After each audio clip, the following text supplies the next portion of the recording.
Mic check. Hello. Hello, hello, hello, hello. Please stop. Sorry. When it comes down to performance or performance cars, there's a thing called reliability. And those two never really seem to go hand in hand with each other. For the most part, it's like an oxymoron, you know, like fast and reliable, almost as weird to say as like jumbo and shrimp. So cue up the Subaru and rotary engine jokes and join your boy Gels from Fitment Industries in another episode of the Build Sheet, where we are going to be going over a few tips on how you can build your car for some more performance and still maintain the reliability.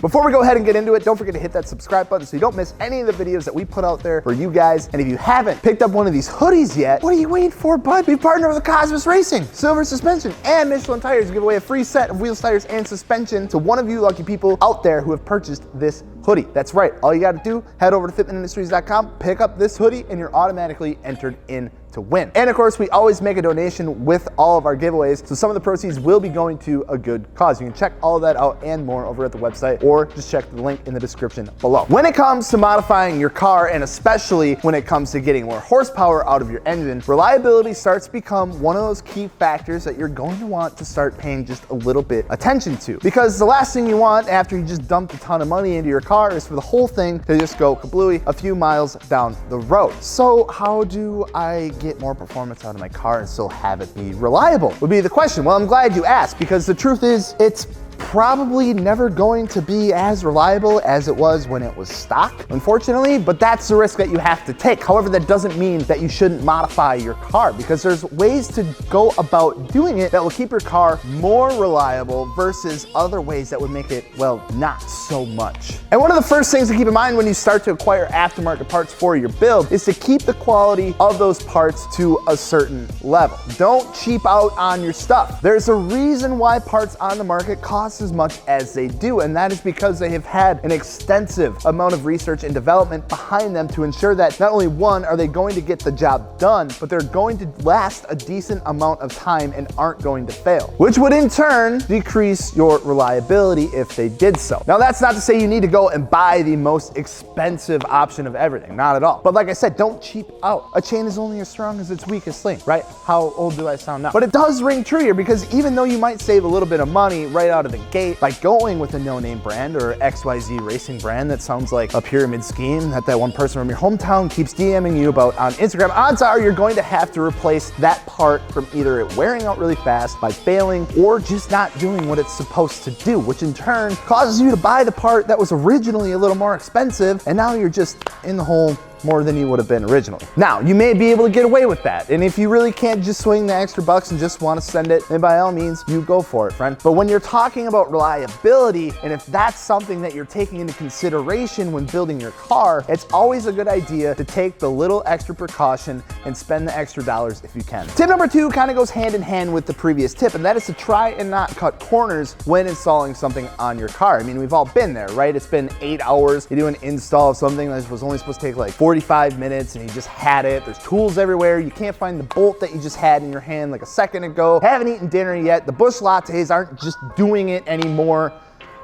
And you're just done. And all you want to do is wrap it up and call it good. If I could go back and tell myself, who has been in that exact same scenario handful of times, just one thing, it would be to just take a step back, come back to it another day, do some research, ask for help, because when you're in that mindset of just F it, let's get it done, there's just some questionable work that can come out of that. My suggestion would be take your time, make sure that everything is being done correctly, and if you have a couple of mechanically inclined friends, invite them over, get an extra hand or two, and don't be afraid to ask for help, or maybe even take it to a shop. Because if you're truly in the dark about something that you're working on, and it's like, you know, a critical component to your car, it may not be the bad idea to have a professional's opinion on something. Because whether it be extra nuts and bolts being left over, or the odds of something being loose or not installed correctly, it could cause some issues in the near future, which is never fun to deal with. Moving on to tip number 3 is something that we've talked about in the past, and that is to start with a solid platform, or a car that is going to be able to accept modifications well and able to maintain that reliability with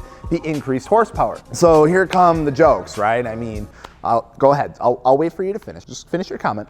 You good? So it's no surprise that there are just some cars out there that just don't like to be modified, or at least get a little finicky when it comes to adding a certain amount of horsepower to them. Whether it be the engine, the transmission, or any other part of the drivetrain like related, there are just some weak points to some cars, and that is just another one of those things to consider when looking for your next car that you plan on modifying. And this really leads us into our last point, because they share a lot of similarities here between tip number 3 and tip number 4. And that is to don't overbuild your car. Gels, what do you mean by that? I want more power. Yeah, that's fine, brother. Go for it. We all love crazy builds. However, you can expect that reliability to start to go downhill the more power overstock that you add to it. But if you're cool with that, then more power to you and your car. See what I did there? If you're looking for a fun everyday driver, you don't need to bump your WRX up to 500 horsepower, especially if it's your only car that you drive every day, and it would be a disaster if you didn't have it. If you want something faster but just as reliable, you might have to look into a different platform. That's just how it goes. I'm sorry. However, that doesn't mean that high horsepower cars or built cars can't be reliable. That's not what I'm trying to get at. There are plenty of cars out there that are putting down some serious numbers over stock and haven't had any major issues. However, they are built for a specific purpose, and that probably isn't daily driving. The higher you go in horsepower numbers, the more crucial the last few tips become. Making sure that you have quality parts that are going to handle that power, making sure that everything has been installed correctly, and that there has been regular maintenance to ensure that everything stays up to par. More power, more responsibility. How many more of these cliche sayings can I fit into this episode? I don't know. However, all I'm trying to get at is that if reliability is something that you need out of your car, don't build it to the point of it potentially becoming unreliable. And that is just one of those common sense things that gets a little bit forgotten about when it comes to getting into building our cars. I'll admit it, we get excited, right? Fast cars are fun, and blowing shit up is just part of what we do. So that being said, if you have any tips of your own that you think should be on this list, feel free to drop them down in the comment section below. And of course, if you're in the market for some new wheels, tires, or suspension, don't forget to hit up fitmentindustries.com, where you have all of that plus much more. I'm Giles from Fitment Industries. Don't forget to subscribe, and we will see you later. Peace.